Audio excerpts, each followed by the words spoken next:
Greetings, I am Erin Patton, metaphysical master in a millennial age, and it is my life's purpose to guide you and organizations along an enlightened path. So I invite you to sit comfortably and tune in as I welcome you to the Meta Business Millennial, where we get the real conversations you won't get in the boardroom so that we understand this is exactly the path we need to be on in order to grow, evolve, and thrive.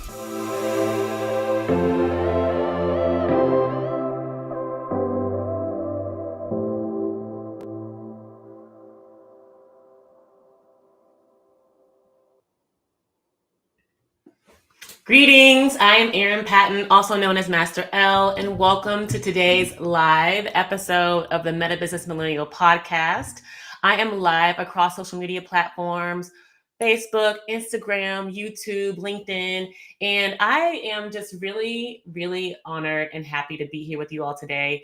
Actually, this is my last live episode of 2024, and before I jump into today's topic, I just want to sit here and acknowledge that this year is coming to a close.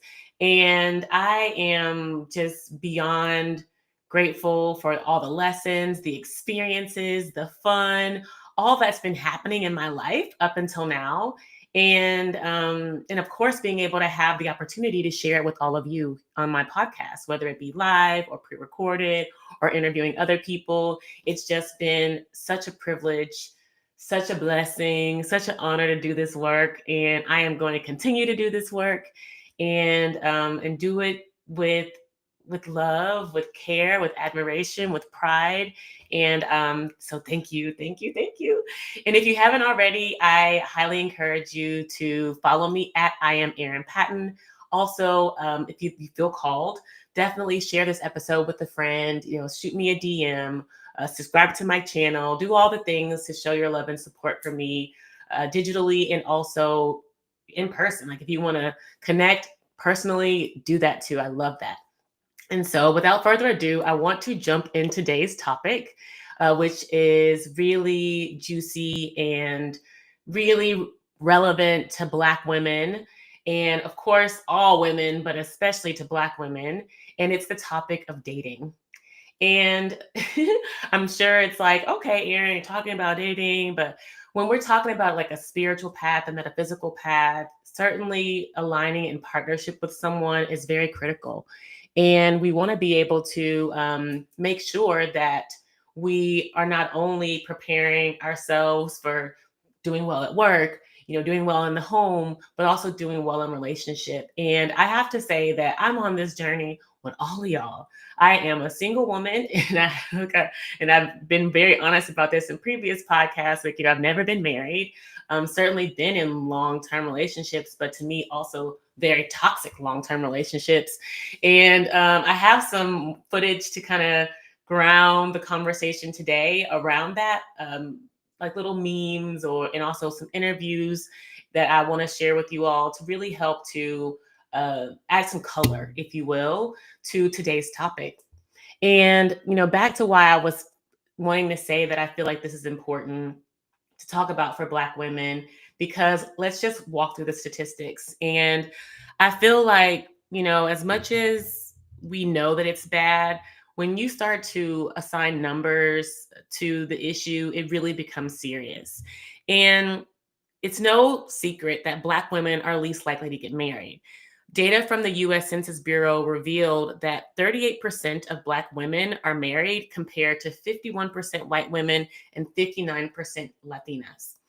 So, Black women also are not likely to marry people from other races. Data shows that only 12% of Black women are in interracial marriages, and a rate that has been increasing over the past decade. However, it is still significantly lower compared to Black men, where for Black men, 24%, so double, are married outside of their race. And another pro tip and another, statistic that we're very familiar with is how educated and intelligent Black women are. Congratulations and kudos to us on this. And Black women earn 70% of master's degrees and 65% of doctorates among Black Americans. So more often than not, majority of people with advanced education in the Black community are women. And for example, also to caveat sort of this education piece, they are less likely to get married. So for example, among Black women with college degrees, 45% are married compared to 70% of white women with similar education. So it seems like, particularly compared to white versus Black women in the education sector, it seems like white women who are more educated are more likely to get married. Whereas in the Black community, the more educated you are, the less likely you are to get married. So I'm saying all these statistics again to ground us in truth, to ground us in facts around this issue, because again, even though I'm talking about spirituality, even talking about metaphysical things, even though I'm speaking to the woo woo, it's really important to also understand truth. And when we begin to move more in these truth statements and these truth experiences, we then begin to be able to make necessary changes, clear the things that don't belong, and make wiser decisions. And so with that, I kind of want to jump into my own personal experience. And I want to use this clip, this meme, 30-second meme, as an example. So I know those that are listening may not be able to see it, but if you're watching, you'll be able to see what the meme is. So here we go. Windsor. Fuck with me, baby. Yeah. Selling dick. I'm selling dick. I'm selling dick. I'm selling dick. I'm selling dick. I'm selling dick. I'm selling dick. Somebody's dick. I'm selling dick. It ain't free. I'm selling dick. Baby, man. Hey, baby, hey, look. Hey, calm your nerves, the dick ain't free. I'm selling Man, dick. I got what she needs. Okay, y'all. So for all of y'all that aren't able to watch but can listen, I'm just going to explain what that meme was about. So it was showing a Black woman and her significant other, a Black man, going to get a new apartment, and it listed her resume. She was, advanced educated. She had been paying her rent on time. She'd never been evicted. Like, she had this great credit score, all the things. And her significant other had been evicted 4 times. He dropped out of like a technical college. Like, he absolutely was not a match for her on paper. But what he did have was good dick. Like, that's what it says. And so he was able to essentially use her to get this nice, living condition. And the reason why that resonated so deeply with me and why I felt very compelled to show all of you is because actually that was my personal experience, I would say, for the past like 10 years. As soon as I graduated from Harvard, I got in a relationship where the individual moved in with me literally the day we met.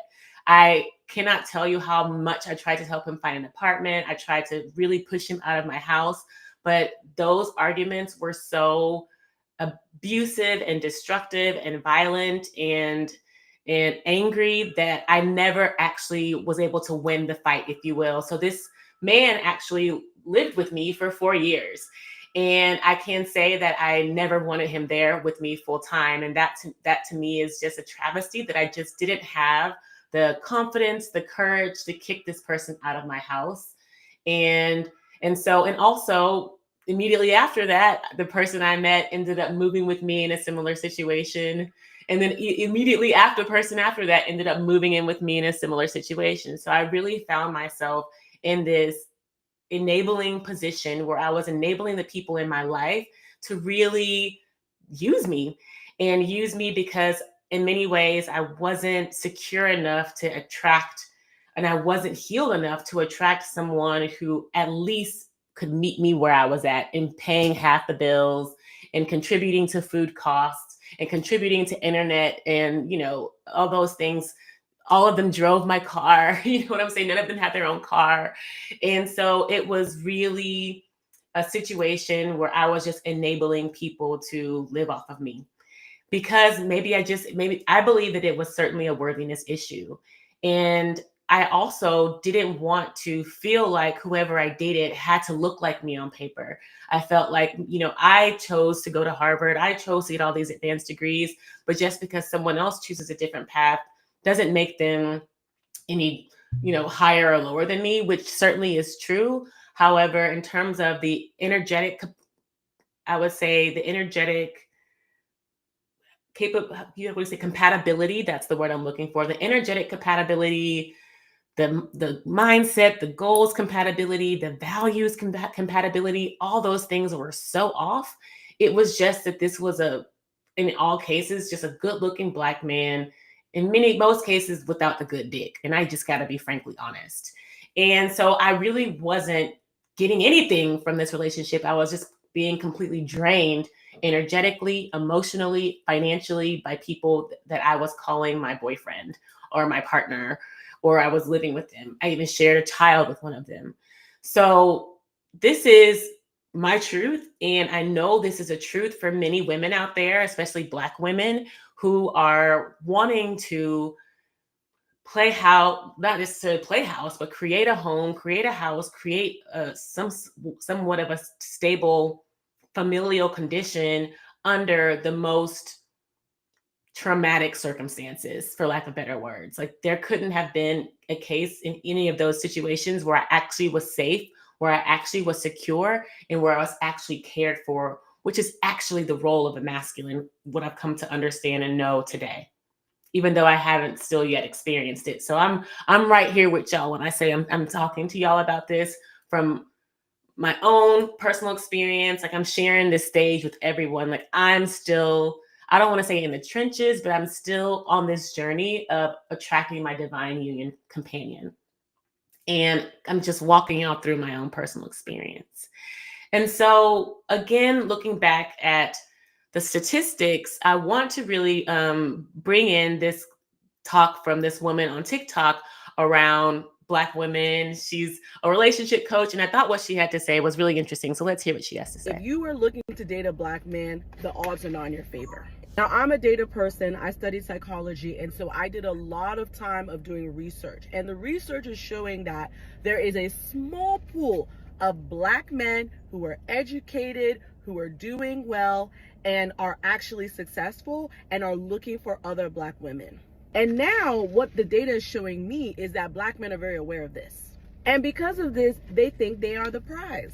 And so what I'm now seeing, ladies, is that there is this pool of Black women, specifically in their 30s and 40s, waiting around for these men that are Peter Pan to grow up and actually be ready for a relationship.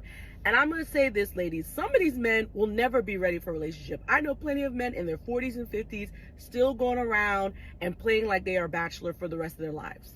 Because of this, ladies, we need to start thinking outside the box. And yes, I am married to a Black man. But the truth is, before I married my Black husband, I actually told him when we were getting to know each other that I was very open to other races. And ladies, the truth is, other races are open to you. That is why pasta and lobster is blowing up on TikTok. Not pasta, lobster. Okay, y'all. So I really wanted to just show her insight because we had already spoken to it statistically, and she kind of brought it up anecdotally. And I just thought it was really telling of what essentially the ethos is, what the feelings are, what the conversation is in the community. And I know it's really no secret to us, but it's also great to just ground us in hearing it from other people and really acknowledging like, wow, okay, this is the truth. Like Black women are not stepping out of their comfort zones. We already saw data shows 12% of Black women are in interracial marriages and double the rate for Black men. And so there has to be, I guess, a tipping point or a turning point where Black women start to open themselves up to more experiences beyond just being with Black men. And not that this needs to be the focus of the conversation. It's just also a consideration for people who are really going through their own dating journey. And again, speaking from personal experience, I've dated outside of my race, continue to date outside of my race, and find it great practice, if nothing else. Like at the end of the day, I want someone who shares my values, who shares my interests, who shares my love for a lot of the things that I love and care about, and who fucking respects, honors, and adores me, period. So whatever form that comes in, whatever height, whatever size, you know what I'm saying? I'm really open. I'm really not, I ain't got no type, that's really how I feel. And so I really want to encourage other Black women out there to also start to expand your awareness around who can actually take care of you and love you the way that you want to be cared for and loved. And that essentially takes a knowing of self. And we're going to get into a little bit more of what that knowing of self is later on in the conversation. I'm going to show one more video to help us understand the cultural landscape. But when you begin to really understand yourself, because I used to do a lot of journaling about this. I used to journal a lot about what I wanted my divine masculine to look like. I used to journal a lot about what I wanted to feel in relationship because I didn't really have the courage to speak it out. And so now in my dating situations, it may come off as angry, it may come off as bitchy, because that's actually the feedback that I get. Yet, at least I'm saying it. Okay? So there's progress in my situation where at least I'm communicating my wants. I'm communicating what I want, and I'm communicating what I don't want. I'm communicating what I like, and I communicate what I don't like. And I want to encourage other Black women on this journey, because there is so often from Black men, especially, this criticism of us being angry, of us being crazy, of us being bitchy. And in many ways, it shuts down our ability to fully express ourselves and fully express our emotions, because they're immediately judged and immediately criticized. That's been my own personal experience. So I know there's somebody out there that feels this way. And so as I'm going through this dating journey, as you're going through this dating journey, I highly encourage you to do your best to express your emotions in the safest way you can. And if it comes off angry, if it comes off bitchy, if you aren't using the right words, allow yourself that grace to just say, at least I'm speaking my mind and I'm speaking my fucking truth. And that's just where I'm at. And I don't really feel the need in all cases to apologize either for these reactions and responses that I'm having, because I know this is progress from me shutting it down, from me being abused, from me being emotionally shut down, me being physically shut down by men in my life. And so now I'm actually in a safe enough relationship and environment where at least my inner child can be a bitch. My inner child can be a brat, because my inner child never had that space for expression. And so I really encourage you all to allow yourself that space for expression, that space for growth, that space for big emotions, even if even if it's received as anger, as bitchiness. It's the best you have right now. It's the best I fucking have right now. And I was reminded of this past weekend, you guys. I knew I was going to cry in this conversation because it is so healing for me. But I was reminded of this weekend at my son's birthday party, and one of my cousins happened to come, and we all were talking at the end of the party, and emotions are running high. She's really anxious anyway, and she just was reminding me of the trauma that my family is, my bloodline, and the violence and the abuse and the deaths, the so many deaths even in my family. And what even my friend had noticed in her being like, oh my God, she's just like super anxious. And I just, hope that she's able to, she's in a different stage in her life, of course. Yet I'm like, this is me. This is my DNA as well. This was especially me when I was that age. And so I am working through so much generational clearing and so much generational trauma. It is unreal. I didn't even know it was this deep. But it really was brought to my awareness on Saturday when I was feeling insecure, my reaction in that insecure moment, my feelings of just unworthiness, my feelings of I'm never going to get what I want, they're so real. I'm literally in tears right now. And so I want to just encourage you, Black women, to have grace with yourself and compassion with yourself along this healing journey as it relates to your emotions in dating and loving someone and pursuing the divine union that you so rightfully deserve in this life. Because it requires healing to get there. And the union is so especially important to our generational security, our generational wealth, and our generational health. And with that, I want to show you all this video that I believe really helps to articulate that point with more statistics and more data. The talk I give on the 5 biggest challenges Black people have for the next 100 years, the number one challenge is the existential crisis of the Black family. The existential crisis of the Black family. Marriage in our culture is down to 34%. When we were growing up, it was 85%, is now down to 34%. 71% of our sisters are not married, 29% will never get married, 63% of our brothers are not married, 30% of them will never get married. There is no culture in the history of humankind that has risen to maximize their full human potential without family at the center of their culture. This only exists.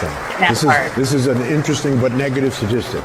This phenomenon of the existential crisis of our family only exists among African American Black people. It does not exist on the continent or anywhere else in the diaspora. So there must be something in the water. We must fix this. It is a lot easier said than done because it is impacting our wealth.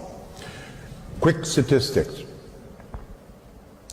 For 350 years, household median income was dominated by white people. They were number one in this country. They no longer are number one, they're number 3, and there's a reason for it. So, who has the highest household median wealth in America? It's East Indians. $104,000 a year. What's the marriage rate in the East Indian culture? 94%. 2 are working. Who's number 2? Chinese Asians. Household median income $110,000 a year. Marriage rate close to 70%. Number 3 are white people. Household median income $88,000 a year. What's the marriage rate? Almost 50%. Down significantly. Number 4 are Hispanics. Household median income $61,000 a year. Marriage rate close to 70%. We are at the bottom. Household median income $55,000 a year. Marriage rate 34%. And projected based on facts and statistics that if we do not fix this, because white folks ain't fixing this, our marriage rate will be in the low teens in the next 20 years. We must, this is an enormous challenge. That's a whole talk by itself on how do we fix it. It can be fixed, but we have to, first of all, understand that this is a problem. No one's talking about this problem. This is a huge problem. It's the number one problem in our culture. So we must fix it. Oh. Mm, mm, mm, mm, mm, mm, mm. Whew. I just had to breathe on that because the first thing that resonated to me about what Dr. Frazier was talking about was like the piece around nothing in this world has been created without family. And for us, especially for me, like my family experience has been the most chaotic, traumatic ever. And that makes a lot of sense why wealth has escaped us, health has certainly escaped us. And here I am doing this work. leading this work. And the second piece that deeply resonated was the wealth correlation to marriage, the wealth correlation to a stable, seemingly stable family structure, somewhat stable family structure, at least two people working together. And so what it's now time to get into is like, how do we fix this? Because this is essentially the work that I'm doing, that I've been actually actively doing for the past 2.5 years, what I call the Hieros Gamos journey. Hieros Gamos is a Greek terminology, and I'm going to just pull up this picture here to kind of show you that Hieros Gamos really signifies the mystic marriage, essentially the balance of the masculine energy and the feminine energy in an individual's being, in my own being. In your being, this Hieros Gamos journey can occur. And so the reason why I'm coming back to this Hieros Gamos, or I'm starting with rather this Hieros Gamos journey in terms of healing, because we all are familiar with the law of attraction. I saw someone literally talking about this yesterday and how she attracted her husband because she was, positive and happy. But in my view, there are very few people on this planet really that are in a divine union companionship, like the purposeful, aligned, God ordained situation, and everyone else is going through the motions. And, and I know we see it because there are so many memes around about how people's husbands and boyfriends are in their DMs, other people's DMs, and it's just almost comedy and entertainment. People get married, they have these weddings, but no one is truly happy. The marriage is a metaphysical marriage, and it starts there. And, I really wanted to talk about how we can practically achieve this Hieros Gamos, because a lot of us are really trained and conditioned in the church. And I was certainly actually grew up in a Black church, but it was a Black Catholic church. And in Catholicism, not only is sex so taboo, I mean, abortion, obviously, they're against that. They're against sex before marriage. So I actually participated as a teenager in a purity ceremony where I was given a ring and I was swearing to God that I would never have sex until marriage. And to be honest, I took this really seriously. You guys, I don't know why I'm so emotional. Um, I took this really seriously because I cared about my walk with God deeply. And I also cared about pleasing my mom. It was also with my Girl Scouts. So I also cared a lot about being a good girl. And I'm crying because I'm crying because it's obviously a lot of clearing happening for me too around what I believe to be my own sexual, experience and programming, and programming around love and expression of love, and believing that sex inherently too was bad, believing that even being in a relationship with a boyfriend or having a boyfriend was bad. I used to be punished for like talking on the phone with boys or meeting boys or sneaking or whatever, teenagers do, because um, my parents didn't have the ability to consciously talk to me about relationships with men, nor teach me how to be a woman. And fundamentally, that's actually what's missing from our culture, is that we've not been taught how to be women. We've taught how to be very good men. And I told this to my mentor when I first started working with him 2.5 years ago. We were doing like a women's circle, a sister circle, a goddess circle. And I remember sharing with everyone, like, I'm a very good man. I went to business school. I hung out with all the finance bros. I could be friends with any guy. I could drink with any guy. I mean, I was never able to hold my alcohol. I was always being, that's another story, taken advantage of because I was too drunk. But I certainly was able to be very much in my masculine, getting things done, going to work, doing all the masculine characteristics that, we've been taught to do. Yet I had no clue what it meant to be a woman, what it meant to be in my feminine, what it meant to receive, what it meant to wait, what it meant to nurture. Even when I had my child, I was so clueless on how to take care of my baby. My mom was going through her own mental illness, and I was trying to take care of her. She had no way of teaching me what she did.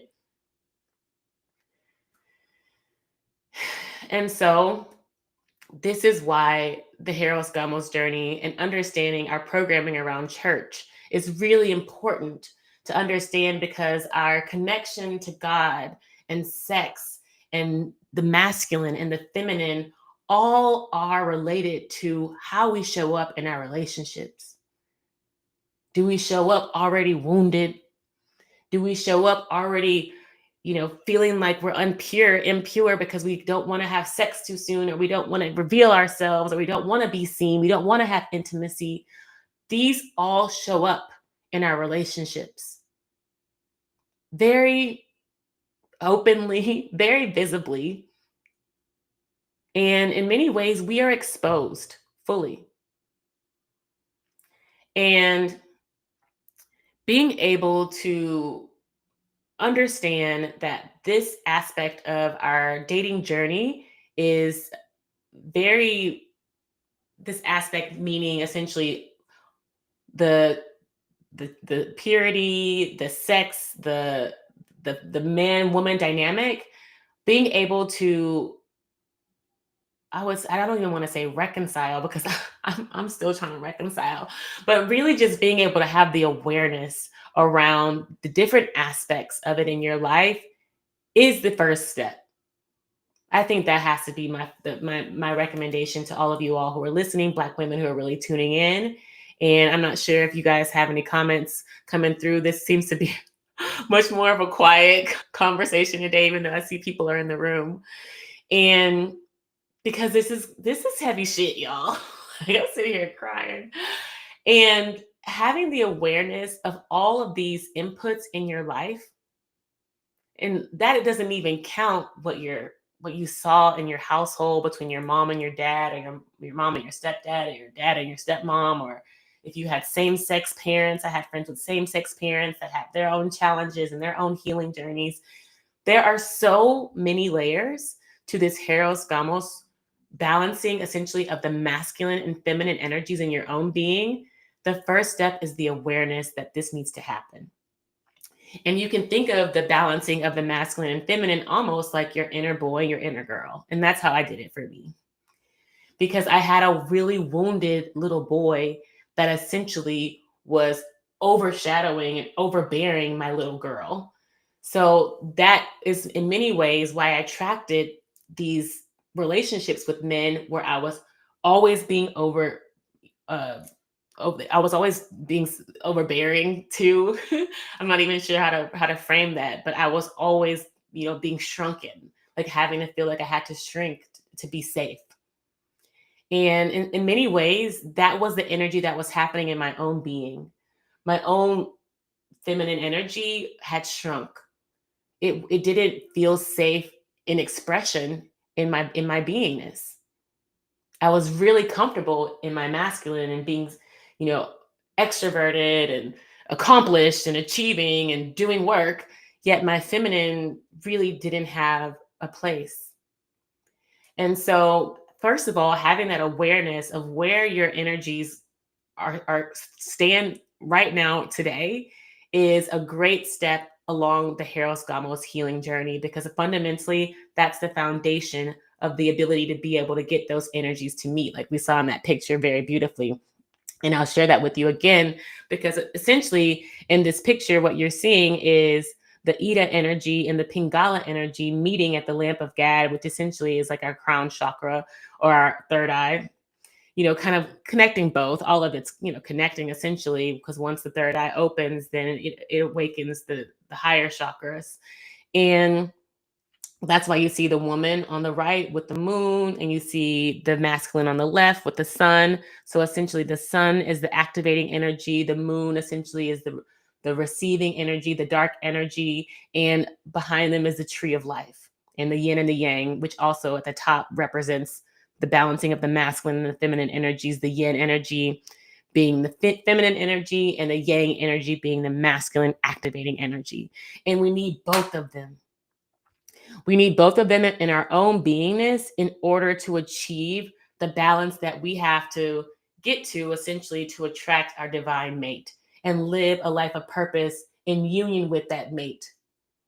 And that's the piece where I think that a lot of people, it's kind of lost upon them in terms of relationship, is like, wow, I'm meant to do something with this person. And that essentially is how we will know that this is it. Like, this person is the person that I'm meant to live my life purpose with. I won't be able to achieve my life purpose without this individual. And that is essentially what divine union is. It's a purpose-driven relationship. Of course you love each other. Of course you're attracted to each other. Of course there's chemistry and sex and potentially children and all those things. But you are really brought together in service to God's higher calling and your higher beingness. And that's really the purpose of the divine union relationship and the Hieros Gamos journey. And so I am really, so grateful that I got to talk about this. I'm a little bit over time, my usual time.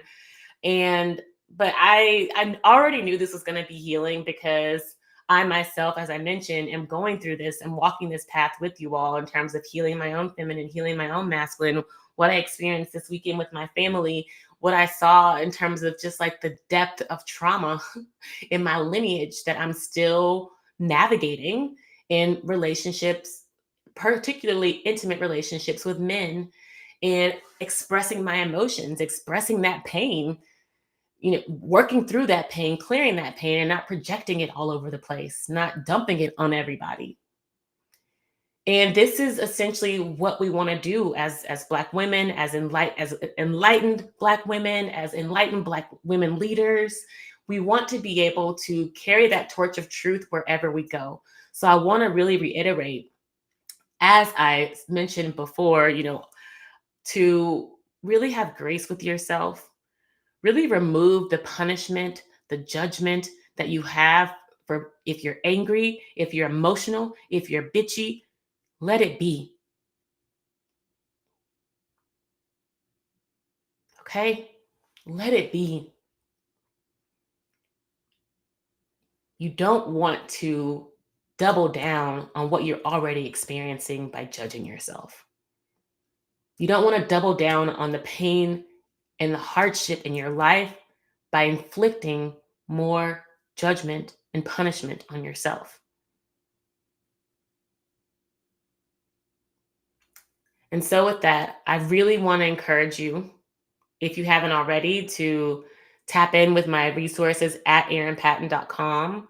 If you want to message me about this or talk to me more about this, please shoot me a DM or email me, Erin at erinpatton.com. I would love to talk more with you about this.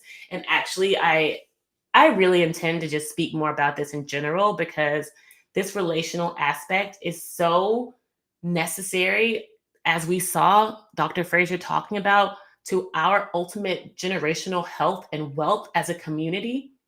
So if we aren't intentional about fixing whatever is happening here for us in relationship to men, then we can forget about our children's future, our future. We can forget about that for our community. It's like pretty much the buck stops here. And that's not what I desire. And I know that's not what you desire. And so we are here to heal ourselves so we can heal our communities, heal this wealth gap, heal this poverty gap, heal this mental illness gap, heal all the things that we hear all the politicians say they're going to fix for us, but we have to do the work. So again, reach out to me if you feel called to speak more about this, to learn more about this Hieros Gamos journey. But remember also to just subscribe to this channel. I'm like stumbling a little bit because I'm just so emotional. I'm just really so full of emotions about this. And I just want to remind you all just to stay in touch. That's all. You know how to find me. And next time we meet on the Meta Business Millennial, it'll be next week, a pre-recorded episode I'm going to be having with my mentors, actually my Divine Union mentors, mate mentors, Max and Jasmine, who actually started me on this Divine Union journey again 2 years ago, this 2.5 years ago, this Hieros Gamos journey. And we will be talking more about my specific step-by-step journey next week and the following week. So that'll be Christmas Day and New Year's Day. And it will be going live and published. And so certainly tune in. And after this, I really won't see y'all live until 2025. And so it's going down. It's going to be live in 2025. I already kind of feel that 2025 energy. And so, yeah, I'm just so grateful again for all of you for this year, for this growth, for this space, for sharing my truth and allowing me to cry and be myself, because this is my dream. And I'm glad I can share it with all of you. Thank you so much. Peace.